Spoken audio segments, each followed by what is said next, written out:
अवस्था में स्नान नहीं करिए। शास्त्रों तो एवं कहे छे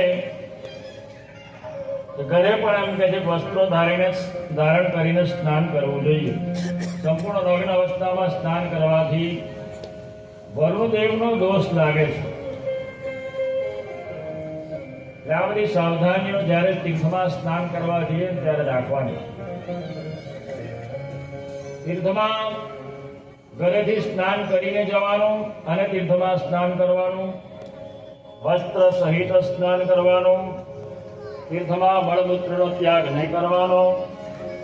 तीर्थमां कचरो नहीं नाखवानो। तीर्थमां जईने अपशब्दो नहीं बोलवाना। गंगा किनारे गया होय गंगा किनारे जईने नर्मदाना वखाण नहीं करवाना। नर्मदा किनारे जईने गंगाना वखाण नहीं करवाना। गया होय गंगा किनारे स्नान करवा अने नर्मदाना वखाण करो तो गंगामां आवे तो केवुं खोटुं लागे। जईने उभो करना करतो नर्मदा किनारो हारो। नर्मदा किनारे जईने उभो ना करतो तो गंगा किनारो हारो। तो मातानो कोप सहन करवो पण पछी। अने अन्य क्षेत्रे कृतं पापं तीर्थक्षेत्रे विनश्यति। तीर्थक्षेत्रे कृतं पापं वज्रलेपो भविष्यति। अन्य क्षेत्रमां करेલું पाप तीर्थमां नष्ट થઈ જાય, પરંતુ तीर्थमां જઈને તમે પાપ કરો તો એ વજ્ર સમાન થઈ જાય, ક્યારેય નષ્ટ થતું નથી। પાપને નષ્ટ કરવા માટે, આપણા પાપોને ધોવા માટે, જાણતા અજાણતા થયેલા પાપોને ધોવા માટે જ આપણે तीर्थमां जता होइए। अने तीर्थमां जईने जो पाप करीए तो ए वज्र समान थई जाय छे, क्यारे नष्ट थतुं नथी।